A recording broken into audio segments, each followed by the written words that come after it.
දුල පුතා සියලු දිනාටම දැන් අපි අද කරන්නේ 11 ශ්‍රේණි දෙවෙනි පාඩමේ 2.3 අභ්‍යාසයේ දර්ශක හා ලඝු ගණක ආශ්‍රිත ගණන් බලමු. මේ අපි දැන් අවසාන අදිරයට පැමිණ තිබෙනවා මේ දෙවෙනි පාඩමට අදාළ වීඩියෝ වල. මේකේ තියෙනවා log 3 වෙනි පාදයට වර්ගමූල ලකුණ එතන තියෙන්නේ 4 වෙනි බලය 81. එහෙනම් මේක සුළු කරන් තියෙනවා. සමාන ලකුණු දාලා පළවෙනි පිළිවෙල ලියනවා.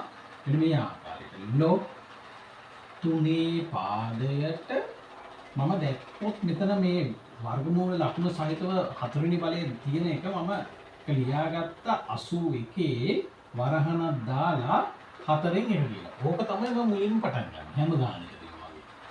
සමානයි log 3 පාදයට. මේ 81 මම 3 පාදයක් ඇසුරු ලියන්න බලනවා. මට පුළුවන් මේ 81 3 4 වෙනි බලය කියලා ලියන්න වරහන් ඇතුලේ. එහෙනම් උඩ තියෙනවා 4 එක බලය. ඊට පස්සේ බලයක බලයක් ගුණ කිරීමේ නීතිය ඇප්ලයි කරන මොකද මෙතන 3 4 වෙනි බලය වැඩි ගාම මේ 4 එකේ බලන්න. එතකොට log 3 පාදයට 3 මොකද වෙන්නේ 4 ගුණ කරනවා මෙතන 4 එක. එතකොට මේ 4ට 4 අහුසු වෙනවා. එතකොට සමානයි log 3 පාදයට 3 කියලා එනවා. log 3 පාදයට 2 කියන්නේ 1යි කියලා මට ලියන්න පුළුවන්. ඔබ දන්නවා මෙතන පාදයක් සමානයි දර්ශකයක් සමානයි 3යි දෙකේම එන එක 1යි කියලා ලියන්න පුළුවන්. ඊළඟ අංශ දැන් යනවා සමාන ලකුණ 3යි log 2 පාදයට මම මේකේ ඝන මූලයක් තියෙන. මෙතන වර්ගමූලය තියෙන්නේ ඝන මූලය කියන්නේ මෙතන 3 තියෙනවා. වර්ගමූලය කියන්නේ අපිට මෙතන මුකුත් ඉලක්කමක් නැහැ නේද? කියන්නේ ඒකේ අදහස දෙක තියෙන්නේ. එහෙනම් මෙතන 8 වරහන ලියලා 3න් 1 කියලා ලියනවා. ඊට පස්සේ සමානයි 3යි log 2 පාදයට මේකේ 8 කියන එකත් මම දෙක ඇසුරේ ලියනවා 2 3යි කියලා ලියන්න පුළුවන්. 2 3 වෙනි බලය. එහෙනම් එකත් වරහන් ඇතුලේ ලියාගෙන 3න් 1 උඩින් ලියා ගන්නවා. සමානයි 3යි log 2 මේකත් 2යි 3 ගුණ කිරීම 3 1 කියලා ලියාගන්න. මොකද්ද මම කියන්නේ මෙතන log 3යි log 2 පාදයට මේ බලයක බලයක් ගුණ කරනවා. 3 ගුණ කරනවා 3 න්. එතකොට මේක 2යි කියලා එන්නේ. 2 පළවෙනි බලය 3යි log 2 2 කියලා එනවා. ඒ මෙතන 2 පළවෙනි බලයනේ. ඒ කියන්නේ මෙතන තියෙන 2 පළවෙනි බලය. දැන් මෙතන දර්ශක 1.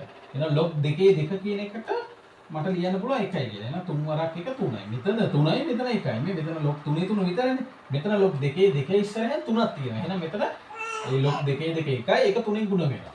අපි බලමු මෙන්න මේ ආකාරයේ දීර්ඝ සමීකරණයක් කොහොමද විසඳන්නේ කියලා. සමාන ලකුණු දාලා පළවෙනි පියවර මම ලියා ගන්නවා. ඔබට පේනවා මම පද දිහා හොඳට නිරීක්ෂණය කරනවා. log 3 පාදය. එහෙනම් මට 27ක් 3 බලයක් ඇසුර ලියා ගන්න පුළුවන් බව පේනවා. මෙතන log 3 3. මෙතන log 3 3. ඒක දැක්ක ගමන් මට එක ආදේශ කරන්න පුළුවන් කියලා මට මතක් වෙන්න ඕනේ. එහෙනම් මම මෙතන ලියනවා log 3 පාදයට 27 කියන්නේ කීයද? 3 3. 3 වර 3 9යි 9 වර 3 27යි. ධන 2යි log 3 3 කියන එක මම වරහණක් දාලා 1 කියලා ලියහත්තා. ඍණ log 3 3 කියන එකටත් වරහණක් දාලා 1 කියලා ලියහත්තා. සමානයි මම මෙතන මොකද්ද කරන්නේ? මේ මෙතන මේ 3 කියන මේ දර්ශකයේ ඉදිරියට කියනවා. 3යි ගුණ කිරීම log 3 3 කියලා ඊට පස්සේ මට ලියන්න පුළුවන්.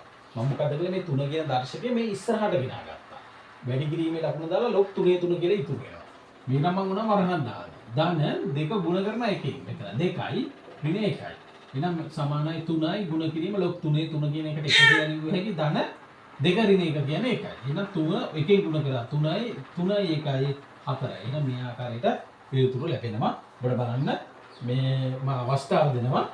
මේ මම මේ පාඩම් මාලාව Facebook ඔස්සේ ගෙනෙනවා. මගේ අමල් සුරංග Facebook ඔස්සේ ඒ වගේම AI Math Edu කියන YouTube channel එක ඔස්සේ ගෙනෙනවා. ඔබට පුළුවන් subscribe කරලා මේ වගේ වීඩියෝ ලබා ගැනීමට හැම පාඩමකටම හැම අභ්‍යාසයකටම වීඩියෝ අන්තර්ගත කරලා ඉදිරියේදී නිකුත් කරනවා. subscribe කරන්න අනිවාර්යයෙන්ම. එතකොට ඔබට මේ වීඩියෝ වලට අදාළ notification ලැබෙවි. එහෙනම් බොහොම ස්තුතියි.